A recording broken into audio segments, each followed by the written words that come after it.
Welcome to this explainer. Okay, so we're jumping right into some absolute breaking news in the world of higher education today. There's a massive, quiet revolution happening in India right now, one that's honestly going to rewrite the rules for students, professionals, and the entire economy. We're looking at the hard data and the latest announcements shaking up the academic world. Let's get straight into it. Okay, let's dive into this with a question for all you students and parents watching right now. Do you want a foreign degree but actually stay in India? For decades, the ultimate academic dream meant packing your bags, leaving home, and dealing with that incredibly stressful, ridiculously expensive process of moving across the world. But what if you could get that exact same world-class degree, that international pedigree, without ever leaving home? Sounds crazy, right? But as you'll see, it's literally becoming a concrete reality. To see why this is happening, we've got to look at where things stand right now. The latest QS World University Rankings for 2027 show a pretty stark reality. In the top 100 universities globally, there are currently 0 Indian institutions. Now, if you expand that to the top 200, India's premier institution, IIT Delhi, makes the list at rank 118.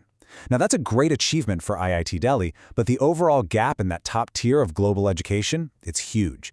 And that is exactly why the news we're breaking down today is absolutely crucial for India's future. Section 1. India's Global Education Shift. Let's look at the massive changes happening right now to close that ranking gap. 15. That is the magic number right now. The central government just handed out letters of intent to 15 foreign universities. Basically, 15 global heavyweights have the official green light to set up their own local campuses right here in India. And guys, this isn't some pie-in-the-sky plan for 10 years from now. Most of these campuses are rolling out their very first batch this August. It is happening right now. So, where are they going? Well, they're zeroing in on India's biggest tech and financial hubs. Mumbai is turning into a massive center with campuses for the University of Aberdeen, Bristol, York, and Illinois Tech. Down in Bengaluru, the tech capital, the University of Liverpool is setting up shop. And over in Delhi, Victoria University is opening its doors.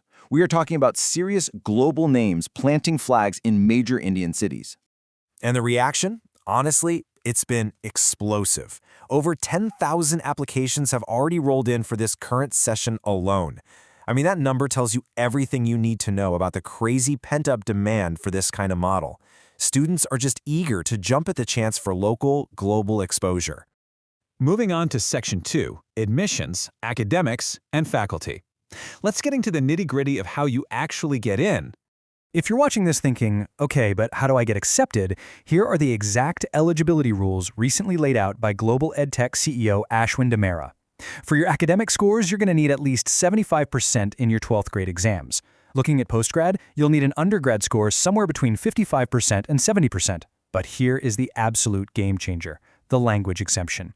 If you scored between 70 and 85% in English on your board exams, you don't even need to take the IELTS. No IELTS. That completely removes a huge, expensive administrative hurdle for thousands of local students. Now, what's really interesting about this slide is the uncompromising quality these places are promising. We're talking academics, exams, and the final degree perfectly matching their home campus standards. This isn't some watered-down light version of a degree. Phase 1 is aggressively targeting high-demand fields like AI, computer science, and STEM. Just to give you an idea of the integration here, students at Bristol's Mumbai campus will literally get direct access to the UK's AI supercomputer. That is top-tier global infrastructure sitting right at your local fingertips. Plus, they've set up these brilliant hybrid pathways. It's like a mix and match for your education. Step 1, you do your foundational semesters right there at the Indian campus. Step 2, you actually get to take 1 or 2 semesters abroad on an exchange program. And Step 3, you graduate with a fully recognized global degree. The University of York is actually doing this really cool 2+1 model that perfectly blends that local foundation with international immersion. Best of both worlds, really. Of course, a degree is only as good as the people teaching it, right? To put your mind at ease about the faculty, listen to this quote from Alex Sindaram, the VP of Illinois Tech. He says, "We are recruiting professors from the U.S. and other countries, along with U.S.-educated Indian teachers, to provide the exact same environment as our foreign campuses. So they're building a very deliberate mix of global and Indian expertise." Victoria University is doing the exact same thing, literally flying in a third of its faculty straight from Melbourne to teach in Delhi. Section 3, Costs, Scholarships, and Savings. So what does this actually mean for your wallet and your future? And this brilliantly illustrates the massive financial difference.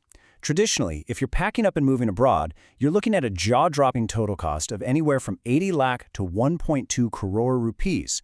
By bringing the campus directly to India, the total cost drops dramatically. It's instantly 30% to 40% cheaper. You get the exact same global degree, the international faculty, the strong alumni network, all of it, but at a fraction of the cost, simply because you aren't paying for international flights, visas, and insanely high foreign rent. And somehow, it gets even better. To make this transition actually accessible, a staggering 1,000 crore rupee scholarship fund has been set aside for the next 5 years. Let that sink in. They aren't just making it a bit cheaper. They are actively pouring money into making sure the brightest Indian talent can attend these campuses, no matter what their financial background is. So how does a 1,000 crore pie get sliced up? The coverage is huge, ranging from 10% all the way up to 100% full-ride scholarships, based on both merit and financial need. To give you some real numbers, the University of Aberdeen is handing out up to 2 lakh rupees annually per student, and the University of Bristol, they're pushing that to an incredible 10 lakh rupees per year. They are highly motivated to get the best minds in India through their doors. Section 4. The 2040 Higher Education Vision. Let's zoom out a bit and look at the bigger picture here. To really grasp the long game, we need to understand how these foreign universities actually view India. Professor Charlie Jeffrey, the Vice Chancellor over at the University of York, hits the nail on the head. He says, India is one of the most important education markets. We partnered with the Entrepreneurs Association of Mumbai to connect students with tech startups and industry.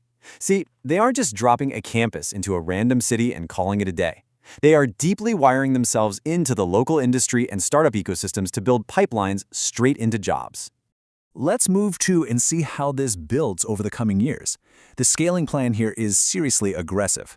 Right now in Phase 1, a campus might take in around 200 to 250 students. But within just 5 years, the goal is to aggressively ramp that up to 1,000 to 1,200 students annually per campus. They're starting focused to get it right, but they are absolutely planning for massive expansion. Fast forward to the year 2040, and the numbers are just mind-blowing. According to projections by Deloitte and Knight Frank, we're looking at over 5.6 lakh students enrolled in these foreign campuses right within India. That is more than 500,000 students getting a top-tier international education entirely domestically.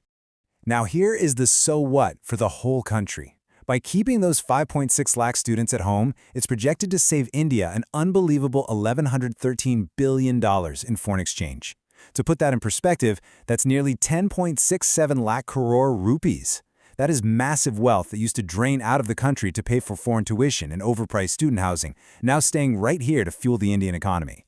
So, we've gone through the data, the massive financial savings, the strict academic standards, and those wild expansion plans. And that brings us to the ultimate question I want to leave you with. Will these local foreign campuses completely redefine the future of India's economy, and more importantly, your own career? The foundation for all of this is being laid right now, literally this August. It honestly feels like the landscape of global education will never be the same again. Thanks so much for joining me on this explainer, and as always, keep learning.